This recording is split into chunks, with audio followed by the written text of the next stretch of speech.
The Westchester County Executive race has been filled with accusations and allegations, but it's been short when it comes to numbers. That is, until now. We will unveil and analyze the only outside poll in the race, and RNN commissioned it in conjunction with our friends at the Journal News. Then Republicans finally unveiled their tax plan. We're going to take a look at how it will be especially for people in our area. Will it benefit wealthy folks like President Trump? We'll take a look at that. Then another thing that will be on the ballot come Tuesday, on the other side of the ballot that is, it's called the Constitutional Convention. We'll explain not only what it is, why some people want it, and why some big money is being spent to defeat it. Evening, everyone, and welcome to RFL. I'm Richard French, and thank you so much for joining us this Thursday evening. Well, Election Day, just 5 days away. We've been focusing on many races throughout our area, but one of the most contentious, that is for Westchester County Executive. Republican Rob Astorino, the incumbent, he is trying to win a third term, while the challenger, Democrat George Latimer, is trying to take his job. We've had personal attacks, raucous debates, I can testify to that, but we haven't had any outside polling numbers to sink our teeth into. That is, until now. RNN and the Journal News in Lower Hutt have just commissioned the very first and only numbers. Our senior political correspondent, Andrew Whitman, he's joining us now for the unveiling for the first time. Andrew? Thanks, Rich. And as we get ready to show you the results of our RNN Journal News Low HUD poll, a reminder, Rob Astorino won his two previous elections for county executive by 12 points in both 2009 and 2013. The 27 election looks like it will be much, much closer. The race is a statistical tie, well inside the poll's 4-point margin of error. George Latimer holds the slimmest of leads in our poll, 51 to 49%.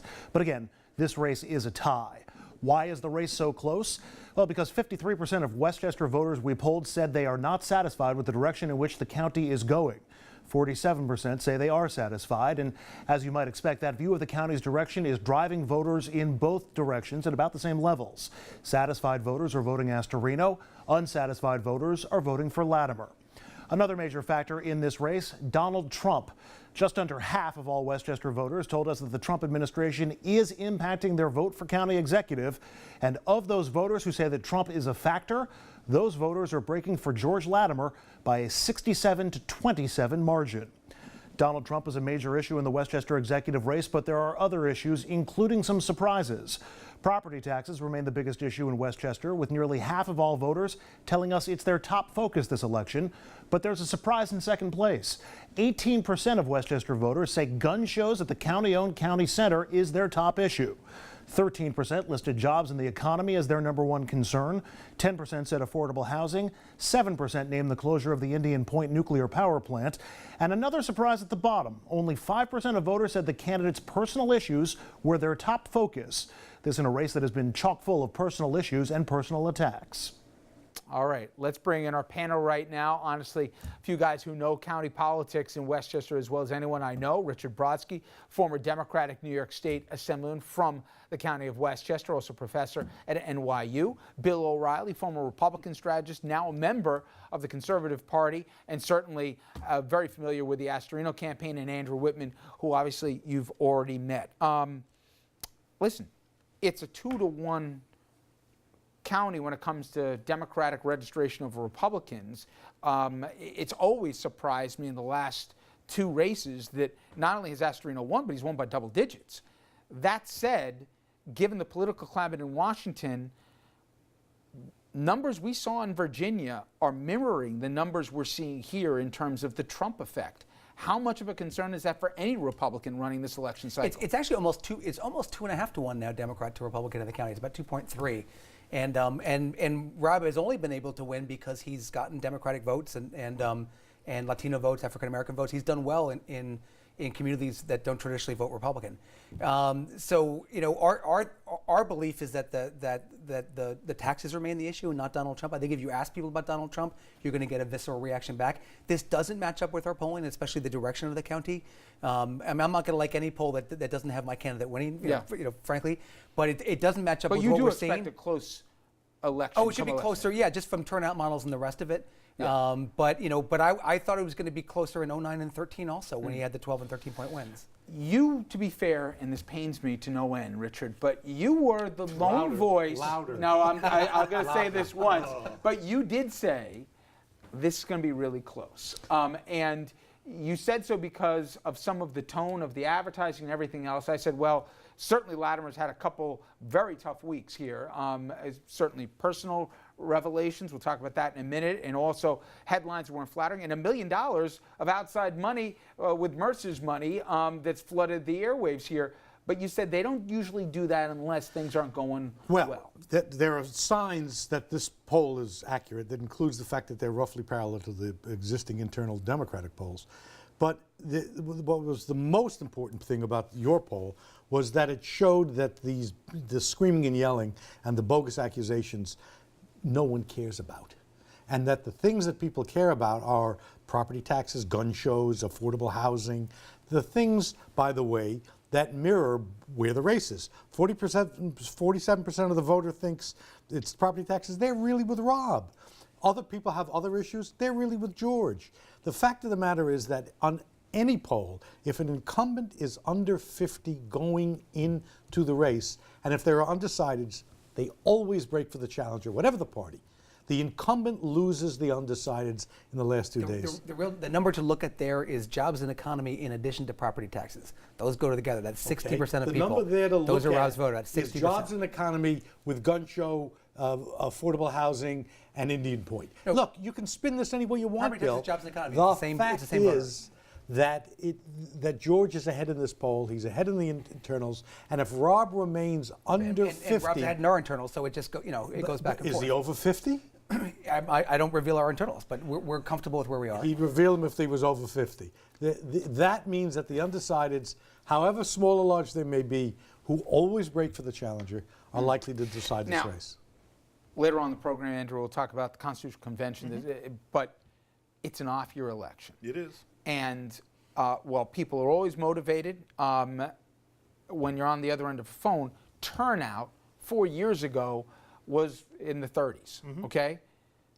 Do you think the Trump effect manifests itself for people to go out and vote? Because I can tell you, I was just watching something that was released to Virginia. They believe down there it will. Yeah, I think, first of all, they're more directly impacted by everything that's going on in the federal government. That's a huge factor in Virginia because it's a local issue to them.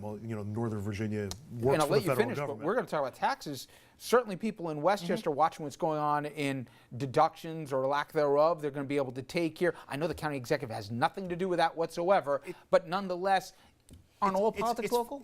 They are and they're not. I mean, we always say that Westchester is a 2-to-1 Democratic county or 2.5 to 1, but it's not in county election years. It's not the year after a presidential year, where it's actually slightly majority Republican if you base it on who turns out for these elections every year. So that's the norm that George Latimer is trying to fight against. I mean, I think I don't know if the tax proposal is going to push a lot of people on the local race come Tuesday, but if anything else happens with the Mueller investigation, or if there are more bad headlines for Donald Trump, that might encourage some on-the-fence Democrats to turn around and show up. Rob made a mistake when he took the Mercer money and used it in attack ads. He didn't take the money. No, that's an independent expenditure campaign. It's an independent expenditure campaign. He didn't take the money. No, you can't coordinate. You can't have anything to do with it. That's true. When the Mercer money decided to do attack ads, I think it misunderstood this electorate. This electorate cares about the things you saw in that poll. They want people talking about that. And I'm going to push back on my friend Bill here because, yeah, they're not coordinating. I hope they're not coordinating with the campaign, but they're following the playbook of the Astorino campaign, which has put together a lot of attack ads of your own. And if all they had to do was watch those attack ads and mimic along or come up with something. Because we think people do care about their elected officials paying their own property taxes. I understand that. But 5 years behind. But the attack ads, if the attack ads are a mistake in terms of at least people caring about it or responding or moving the needle, then it's a mistake that the Mercer group got from following the lead of the Astorino campaign. Westchester voters are sophisticated. In the end, they're going to say, what are you going to do for me? Rob stepped on his own argument, and by talking about that stuff, by talking about someone being 5 years behind in his property you're making it up, a city Bill. and state senator, and to spin he's this acknowledged show, it. to spin George this Latimer show owes $50,000 in property with taxes. The Astorino message is not what this show's Well, let me about. tell you It's a something. legitimate Let me tell you public policy something issue. where I'm surprised about. I think Bill I would have guessed before, not only the numbers and everything, but Bill had his finger on it. Where I thought the headlines for Latimer, call them personal issues if you will, whether the parking, the tax, or whatever, I thought, my God, that's a death knell. To be fair to you, they said nobody cares. I'm telling you, I thought that would matter more and resonate more. Apparently, not just in this race, but in others as well, it's the economy, stupid. Donald Trump. Yeah. His personal stuff in the end didn't matter.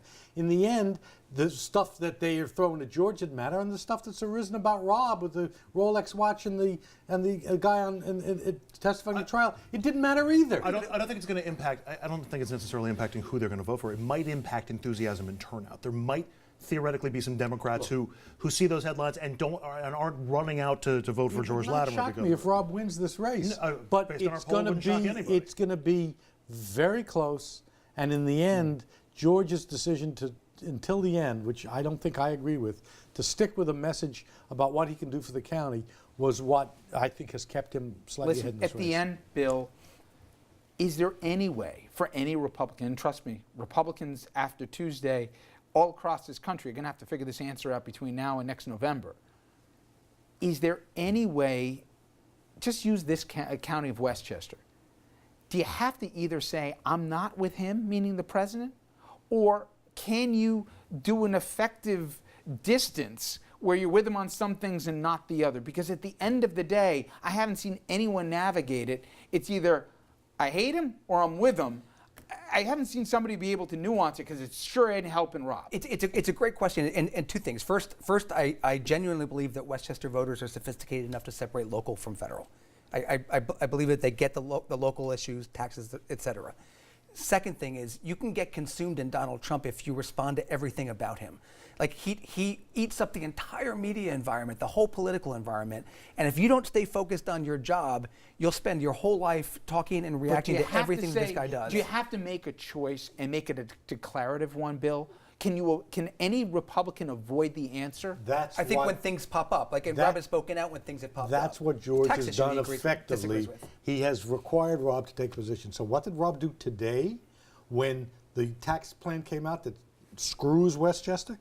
Rob went out and said it stinks.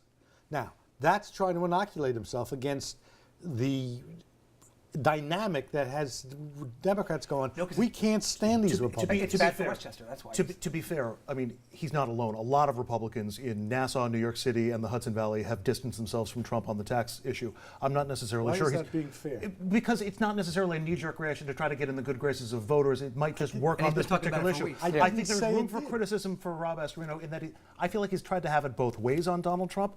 Well, I don't agree with what he says all the time, but he's the president, and I stick with. And it's a little bit of like not taking any position on Donald Trump. If you and I'll just open up the playbook here a little bit. If you're in office and you have the news media coming every day, and they do, and ask you about Donald Trump every single day, which is what happens, and you start answering every question, your entire life becomes Trump. The only thing I would say, and it's a little convenient for me, right, because you're only a few days from the election, is I think it's one thing if you're a representative or a U.S. senator and you got to go to work every day on the Hill and then you have a base in your primaries. But there's a different base in Westchester County for the Republican Party. Sure, they're Trump supporters, but he can't win with just Trump supporters. He has to get Democrat votes too. I think if he pulled a Flake or if he pulled a Corker, and I know they're retiring, okay, but if he went there, if he believes that, I'm not saying he should or shouldn't, that's one choice that he has that folks in Washington don't. But certainly the one thing you're going to get from these numbers is it's close, and the other thing you take away is Trump will matter. We'll see how much come next Tuesday. All right, coming up next, Republicans released their long-awaited tax plan, but they haven't explained how they will pay for it without blowing up the deficit, or explain how it isn't a tax hike on millions of middle-class Americans, especially if you live in New York and New Jersey.